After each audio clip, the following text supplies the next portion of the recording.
ಈ ನಮ್ಮ ಇವತ್ತಿನ ಆಚರಣೆಗಳಿಗೆ ನೀವು ವೈದಿಕ ಧರ್ಮದಲ್ಲಿ ಹೋಗಿ ನೋಡ್ಬೇಕಾದ್ರೆ ಗ್ರಾಹ್ಯ ಸೂತ್ರಗಳನ್ನ ಓದ್ಬಿಡಿ, ನೀವೇ ಅರ್ಥ ಮಾಡಿ, ಮೈ ಗಾಡ್ ಇದ್ರಾಗಿದೆಯಲ್ಲಪ್ಪ, ಬೆಳಿಗ್ಗೆ ಅದಕ್ಕೆ ಹಿಂಗೆ ಮಾಡ್ತೀನಿ, ಹೆಂಗೆ ಹೇಳ್ಬೇಕು, ಎಷ್ಟೊತ್ತಿಗೆ ಹೇಳ್ಬೇಕು, ಹೆಂಗೆ ಹೇಳ್ಬೇಕು, ಬೆಳಗಡೆ ಹೇಳ್ಬಾರ್ದು, ಎಡಗಡೆ ಹೇಳ್ಬೇಕು, ಆಮೇಲೆ ಹಲ್ಲು ಉಜ್ಜಬೇಕು, ಸ್ನಾನ ಮಾಡಬೇಕು, ದೇವ್ರ ಪೂಜೆ ಮಾಡಬೇಕು, ಇವೆಲ್ಲ ಅದರ ಗ್ರಾಹ್ಯ ಸೂತ್ರ ಬಂದುಬಿಟ್ಟಿದ್ದಾರೆ.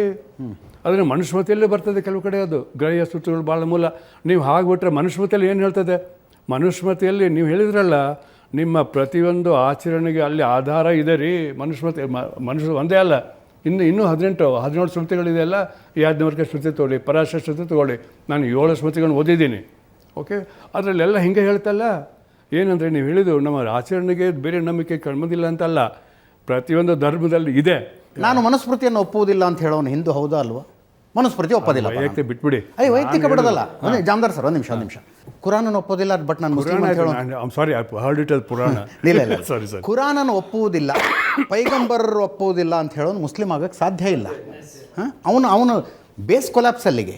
ಬೈಬಲನ್ನು ಒಪ್ಪುವುದಿಲ್ಲ, ಯೇಸು ಕ್ರಿಸ್ತನನ್ನು ಒಪ್ಪುವುದಿಲ್ಲ ಅನ್ನೋನು ಕ್ರಿಶ್ಚಿಯನ್ ಆಗಕ್ಕೆ ಸಾಧ್ಯ ಇಲ್ಲ. ಸರಿ ಅಲ್ವಾ? ಸರಿ. ಆದರೆ ನಾನು ಮನುವನ್ನು ಒಪ್ಪುವುದಿಲ್ಲ, ಮನುಸ್ಮೃತಿಯನ್ನು ಒಪ್ಪುವುದಿಲ್ಲ ಅನ್ನೋನು ಹಿಂದೂ ಆಗೋದಕ್ಕೆ ಸಾಧ್ಯ ಇಲ್ಲ ಅಂತೀರಾ ನೀವು? ಅವನ ವೈಯಕ್ತಿಕ ಸ್ವಾತಂತ್ರ್ಯ ಬಿಟ್ಬಿಡಿ, ಸಾಧ್ಯ ಇದೆ.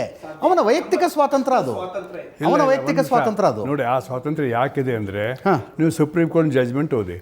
ಸುಪ್ರೀಂ ಕೋರ್ಟ್ ಜಜ್ಮೆಂಟ್ನಲ್ಲಿ ಹಿಂದೂ ಧರ್ಮದ 7 ಲಕ್ಷಣಗಳನ್ನ ಹೇಳಿದ್ದಾರೆ. ಒಂದೊಂದು ಲಕ್ಷಣ ಮೇಲೆ ಒಂದು ಚಾಪ್ಟರ್ ಬರೆದಿದ್ದೀನಿ. ಅದು ಹೇಗೆ ತಾಳೆ ಆಗುಲ್ಲ ಲಿಂಗಾಯತ ಬಂದ ಅದನ್ನು ಬರೆದಿದ್ದೀನಿ ಅಲ್ಲಿ ಬಂದಾಗ ಮೊದಲೇದೇನು ಹೇಳ್ತದೆ, ಈಗ ನೀವು ಹಿಡ್ದು ಅನ್ಬೇಕಾಯ್ತು ಸುಪ್ರೀಂ ಕೋರ್ಟ್ ಜಜ್ಮೆಂಟ್ ಮೊದಲೇ ಲಕ್ಷಣ ಏನು? ವೇದಗಳಲ್ಲಿ ನಂಬಿಕೆ, ವೇದಗಳೇ ಅಂತಿಮ, ಅದು ವೇದಗಳು ವೇದವಾಕ್ಯ ಅಂದರೆ ದೇವರ ವಾಕ್ಯ, ಆ ಟೈಪು ಇರಲೇಬೇಕು ಹಿಂದೂ ಆದವನಿಗೆ. ಮೊದಲೇ ಲಕ್ಷಣ ನಾನು ಹೇಳಿದಲ್ಲ, ಸುಪ್ರೀಂ ಕೋರ್ಟ್ ಹೇಳಿದ್ದು. P Gajendra cut chief justice ಇದ್ದಾಗ 4 ಜಡ್ಜ್ಗಳು ಮಾಡಿದ್ದಾರೆ ಅದನ್ನ. ಮೊದಲೇ ಲಕ್ಷಣ. ಎರಡನೇ ಕರ್ಮ ಸಿದ್ಧಾಂತ ಇರಲೇಬೇಕು ಹಿಂದೂ ಆಗ್ಬೇಕಾದ್ರೆ.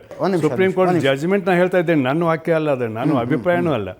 ಕರ್ಮ ಸಿದ್ಧಾಂತ ನಂಬಲೇಬೇಕು, ಅಷ್ಟಕ್ಕೆ ಅವ್ರು ಬಿಡೋದಿಲ್ಲ. ನಾನು ನಿಮಗೆ ಹೇಳ್ತಿಲ್ಲ ಸ್ವಾಮಿ, ಸುಪ್ರೀಂ ಕೋರ್ಟ್ ಜಜ್ಮೆಂಟ್ ಹೇಳ್ತೀರಿ, ಓದ್ಕೊಂಡ್ಬಿಡಿ, ತಪ್ಪಾಗಿದೆ ಅವರು ಹಾಕಿಬಿಡಿ, ನೀವು ಅಪೀಲ್ ಹಾಕ್ಕೊಂಡ್ಬಿಡಿ, ನಮ್ಗೆ ತೊಂದರೆ ಇಲ್ಲ. ಎರಡನೇ ಲಕ್ಷ ಕರ್ಮ ಸಿದ್ಧಾಂತ ಬರೀ ಈ ಕರ್ಮ ಅಲ್ಲ, ಕರ್ಮ ಸಿದ್ಧಾಂತ ಅವ್ರು ಹೇಳ್ತಾರೆ ಜನನ ಮರಣ ಹೇಗೆ ಒಂದು ಸೈಕಲ್ಲು, ಅದೇ ರೀತಿ ಜಗತ್ತಿನ ಸೃಷ್ಟಿ ಲಯ ಸ್ಥಿತಿ ಕೂಡ ಒಂದು ಸೈಕಲ್ಲೇ.